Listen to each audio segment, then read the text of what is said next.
Alright, magandang gabi po sa inyong lahat mga kababayan. Batang Maynila to, it's... Grabe naman ito ah. Sinabihang bobo, etong si Pulong Duterte. Kasi, comment ng comment, di man lang kasi nag-research, basta comment lang ng comment eh. Sabi daw kasi ni Pulong Duterte, as bombs fall on Iran, the ICC suddenly turns blind, deaf and mute.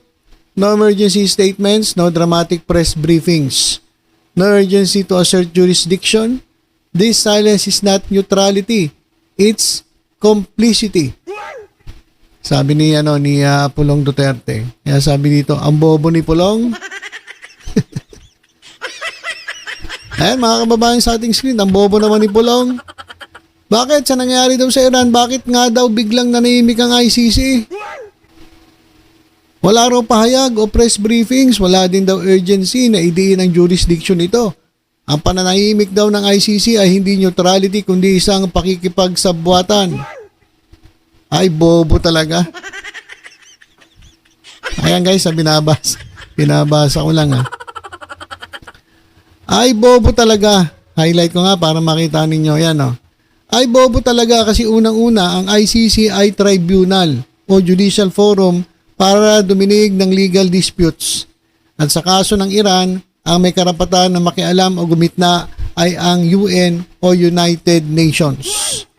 Samantala, ang ICC ay isang permanenteng tribunal na ang mandato ay mag-imbestiga, mag-prosecute ng mga individual o tao na inakusahan ng mga krimen na may genocide, war crimes, crimes against humanity, and crimes of aggression.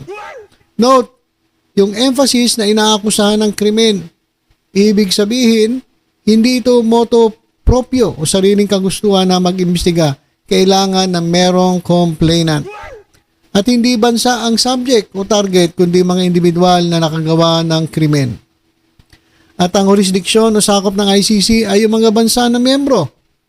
Sa kaso ni Duterte, kahit inatras nito ang membership ng Pilipinas, ay sakop pa rin ng jurisdiksyon ng ICC ang krimeng nagawa ni Duterte nung panahon na ang bansa ay miyembro pa ng ICC. Yan. Sige, react pa. Sige, dakdak pa. Kaya nasabihan tuloy na bobo.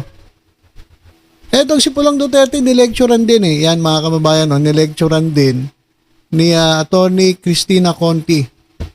Ayan mga kababayan, nakatikim ng lecture kay human rights lawyer Attorney Cristina Conti, si Davao City Representative Paulo Duterte, kaugnay sa jurisdiksyong saklaw ng International Criminal Court. Ayan, babasahin natin yung yung sabi ng balita. Ayan mga kababayan. Teka muna, tanggalin natin tong ads. Okay. Korteng nakabatay sa Rome Statute, Attorney Conti itinama pagkakaunawa ni Pulong sa ICC. Tinuligsa kasi kamakailan ni Duterte ang kanyang pagsasawalang kibo ng ICC sa gitna ng sigalot, sa gitnang silangan. At sa post ni Conti, ay sinabi niyang United Nations o UN umano at hindi ICC ang dapat tumindig sa gitna ng nangyayaring bombahan. Ang ICC ay korte na nakabatay sa Rome Statute para sa jurisdiksyon sa West Asia, Middle East region, Jordan, Palestine at Tunisia lang ang mga miyembro ng ICC. Dagdag pa niya, pumirma sa Rome Statute pero hindi patuloy ang sumali ang Iran, Kuwait at United Arab Emirates. Ang US at Israel na kasama sa mga aggressors dito ay kapwa hindi rin miyembro ng ICC. So yan, bago ka dumakdak, mag-research ko muna para hindi ka nale-lecturean ng kung sino-sino. Ayan na. So hindi po sakop ng ICC ang pakikialam diyan po sa nangyayari sa gitnang silangan. Ang dapat po tumayo ay ang United Nations. Pulong Duterte Pulong Duterte, hindi ICC. Alam ko galit ka sa ICC syempre dahil nga nandiyan yung tatay mo, dinidinig yung kaso ng tatay mo. Pero sa susunod, bago ka magdadakdak dyan at bago mo sisihin ng ICC, yung sa nangyari dyan sa gitnang silangan, mag-research ka muna para, sir, hindi po kayo napapaya at hindi po kayo nasasabihan ng bobo. Sir, Susunod po, Susunod po. Research muna. Parang ito lang, mga kababayan. Ito naman si Attorney Baliktad. Huling-huli po ni Jessica So dun sa interview. Sabi nga dito, Attorney Baligod, natagpo ang tanga sa interview. Magaling gumawa ng kwento si Attorney Baliktad, director na writer at spokesperson pa. Pakinggan niyo, mga kababayan, yung parte ng interview ni Jessica Soho kung saan nagkabale-balentong at nagkawindang-windang at iba-ibang sinasabi ni Attorney Baliktad. Kalat na po ito sa social media, panoorin po natin. I want to make it clear, ma'am, that they are not claiming na nakita nila na yung 2 million ay binigay kay Sammy Trillanes o kay sa ICC. Wala po silang sinasabi. Wala kayong nakitang ganon. Yun lang ang narinig nyo at yun ang napagkakaalam ni Mark at saka ni John Estrada. Okay, so walang natanggap si Trillanes, hindi nakatanggap, hindi nila nakita. Tapos eto na. Tapos ito.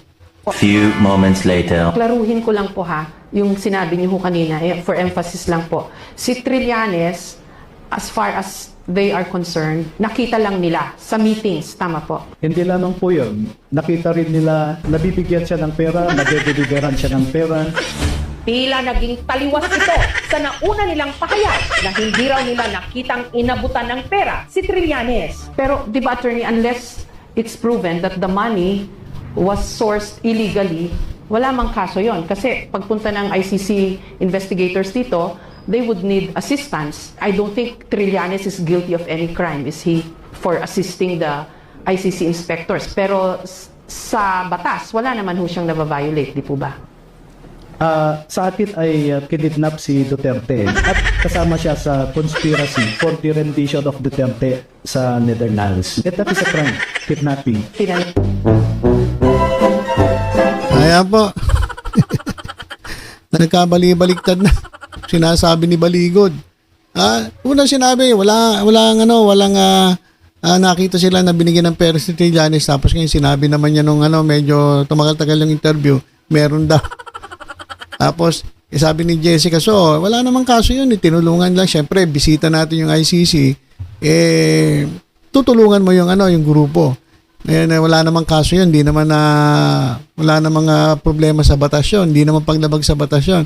Sabi ni Baligod, kinidnap daw si Duterte. So yun daw yung maling ginawa ni Trillanes. So alam niyo, mga kababayan, magugulo to Magugulo tong etong mga tao ni Baligod, pati si Baligod magulo rin Pampagulo talaga tong mga tulonggis na to At eto, mga kababayan, tingnan ninyo. Totoo ba? Yan ang tanong. Totoo ba na dalawa sa sinasabing ex-Marines na whistleblower di umano ni Levito Baligod alias Attorney Baliktad ay Hawi Boys ni Chucky? O kung totoo ito, tama ang payag ni Pebbles Talaquera na kabilang si Sara Army ang iba sa 18 ex-Marines. Ito, mga kababayan, yung litrato. Ayan Ito, may bilog dito. Ayan, kita nyo ba sa screen? Kita nyo ba sa aking screen? Ay, hindi nyo kita sa screen yung aking mouse. Pero tingnan nyo na lang itong may bilog dito sa bandang kaliwa at dito sa kanan. Yung oval at yung bilog. Ayan walang Diyo kasama pala ito sa Hawi Boy si Chucky. Pati itong isa, ganun din. So dalawa sa nagpakilalang mga ex-Marines kuno ay miyembro ng Hawi Boy si Sara Duterte. Kaya suportado ni Sara Duterte itong 18 Marino. Kaya talagang simula dito kay Baligod pati dito sa mga Marino kuno nahuhuli sila sa kalokohan nila. At meron talaga silang mga sariling interes. Ayun yun mga kababayan doon pa lang kapag may sarili kang interes, pag nakita yung mga motibo ninyo na talagang katulad dito, bodyguard pala ito di umano ni Sara Duterte, Kaya sila nagsasalita. Hindi po para sa bansa. Hindi po para sinasabi kasi nila, ang gusto nilang managot, ang mga dapat managot. Walang iya. Kaya naman pala miyembro ng Hawi Boys Hindi alam na kung sino nag-utos dyan. Ha? So itanong lamang, totoo ba? Totoo ba na yung dalawang ex-Marines kuno ay miyembro ng Hawi Boys ni Chucky? O sabi ng comment dito pictures don't lie, basta original. Hindi naman po siguro edited. Ha? At sabi pa rito, basta si Pebbles nagsalita, may katotohanan. O, all around na po siguro. So all around. Tagabit-bit daw ng mga maleta, tapos Hawi Boys ni Duterte. Baka naman na maleta ni Sara yung binibit-bit ninyo. Ha? Ibig sabihin si Dimoyang at Saltik Lustay Sayad ang mastermind kung totoo man yan. O bistado. Parang sila rin yung mga nakamotor sa rally. Tingnan nyo. Nagdududaan tuloy kayo ng taong bayan Tanim ispiya pa more. Parang same nga din yung mga damit nila Malamang sa dami ng bodyguards niya. Kaya pala, tama. Magaling talaga magtayo ng istoryang imposible ang mga DDS po. At isa pa mga kababayan, sinabi ni Ombudsman Remulla, meron silang common affidavit. Ang ibig sabihin ng common affidavit, lahat ng nangyayari, sabay-sabay nilang alam. So, ibig sabihin, sa lahat ng nakasulat sa affidavit, magkakasama silang 18. Sabi tuloy ni Remulla, parang imposible naman. Sa bawat lakad nyo, 18 kayo. Sa lahat ng nakasulat doon, 18 kayo. So, tinatawanan lang ni Ombudsman Remulla yung affidavit na itong 18 marino kuno. At yan, tuloy nabuko kayo. Kung totoo itong literatong ito, yan. Kaya naman pala nag-iingay ay miyembro pala ng Hawi Boys. Ito, nagtatanong lang naman tayo. Totoo ba yan? Kitang-kita naman kitang-kita naman yung mga mukha Madam Sara Duterte, totoo ba yung mga Hawi Boys mo? Kasama dyan sa 18 na marino na inilabas ni Attorney Baliktad na mali-mali. Bali-bali ito ang sinasabi. Ay, nako, baligod. At totoo lang, mas lalo niyong pinapahamak ang mga sarili ninyo sa pinaggagawa ninyo. Mas lalo niyong pinapakita na hindi kayo dapat paniwalaan dahil sa yung motibo lang na yung pinaka-importante yung motibo. Bakit sila nagsasalita ng ganito? Para sa bayan ba? O meron silang sariling interes? Kapag ganyan, obvious na, may sarili silang interes. Diba? So, yun lang po muna mga kababayan. Si Pulong Duterte nasabihan bobo kasi comment na comment, di muna nag-research. Research muna, sir. Paano di ka nasasabihan bobo? At ito naman si Atty. Baliktad, pati itong mga 18 marino, ang dami nyo ng kapalpakan.